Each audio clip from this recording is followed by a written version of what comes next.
people, welcome back to another episode of our Love, Date and Relationship with your favorite girl B. Today I'll be sharing this human angle story with you.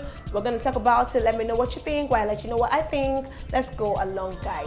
Sis, please, I want to ask you a question. If all my husband can afford is to face me and slap you room and parlor, should I accept it? Even when I can afford to assist my husband with rent so we can live in a flat. So what is the point of making so much money when I can't live a decent life? So therefore, sir, number one point I want to make is that good intentions can sometimes cause a rift in relationships or marriages.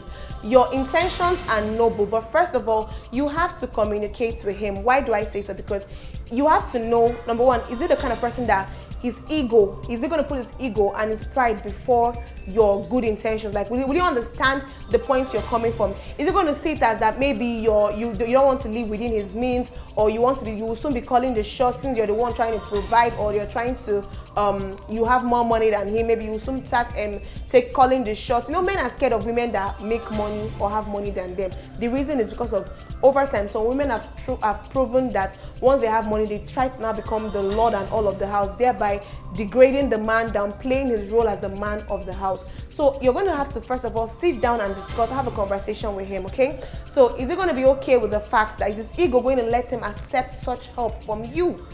That's one of the first things you're going to ask from him. Secondly, will you be comfortable? Are you looking at this in the long term? If you pay for it for this year, are you looking at maybe if his earnings does not improve in the next 3 to 5 years, is it something you can also sustain?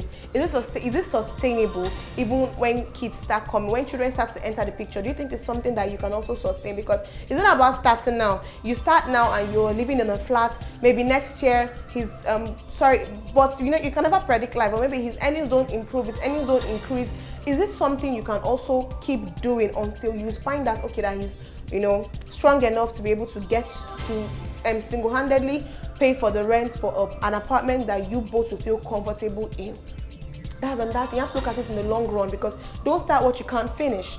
Then thirdly, now the third one is that, is this someone that is making it look like, okay, this is our beginning, but it's not always going to be like this. He's hardworking, he's, you know, okay, even if he accepts help from you, but he's not going to now sit back, fold his hands and now watch you year after year. You're the one doing rent, you're not the one, you know, he's going to also see it as a point of an avenue to also become lazy. So back to back, you're not the one that, okay, if he says, oh, I don't have enough money to we can't afford this, you just sit down. Instead of him to also try to, like, you know, find a way, don't be lazy, find a way to make things work. You now sit down, my wife will come help me complete them, or my wife will step up, or my wife, no. Also check his mentality. Is he a man that is hardworking? If you start to enable him this way, is it something that was going to make him become lazy over time? Because some men are like that. Once they see that you've stepped up, they now feel like, oh, this one get money, so make sure they do and they go. Meanwhile, they're supposed to be hustling, they're supposed to be on their feet, they're supposed to be like hardworking, they're supposed to be the provider.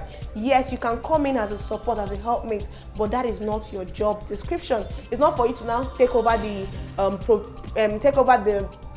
providing of the house and everything. No, you can come in and support. You are the helpmate, but don't enable a man to make him lazy. That's also another point I'm also going to come in with. So honestly speaking, I'm going to wrap this up by saying that you alone know your husband. You know the kind of man you're getting married to. But I'm going to say that there's the kind that men you will help, you're going to love, you're going to enjoy helping them. Like, you're going to be happy doing so. And there are men you're going to help or assist. It will be one of the greatest mistakes of your life. So try to understand your man. Try to know, is he going to get lazy with you assisting him? Are you going to, you yourself that is helping now, are you going to become resentful over time after helping? For example, like I brought up the question of you doing this for 3 to 5 years. Are you going to now start becoming resentful? Are you going to start becoming disrespectful? These are things you need to start watching out for both of you, and know before you first of all embark on this journey of you trying to make things better. Is your man a lazy man? Is he going to be hardworking? Is he going to get complacent with you helping him? These are the things you need to discuss, okay? So apparently, it's left for you to know the kind of man you're dealing with. I can't tell you, yes, do this or don't do it. But for me, personally, I see nothing wrong. I see nothing wrong in helping a man, especially when you can afford it, in helping get a more comfortable place. If me personally, I'm not going to comfortable with a face me and slap you per apartment, I don't have a business being there in the first place. I'm going to help my man, but first of all, know the kind of person you are helping, so that tomorrow it doesn't go behind your back and bite you in the ass. And with that, guys, we've come to the end of today's episode of our Love, Date and Relationship. Let me know what you think in the comment section. Do you agree with me, or what other advice you have for the poster? Please leave it in the comment section. But for you to do that, of course, you have to be following us on our social media handles. On Instagram, we go by e.com_official. For Facebook and YouTube, we go by e.com_official. And for Twitter, we go by EDOTCOM01, all in lowercase alphabet. I remain your favorite girl, B. Bye.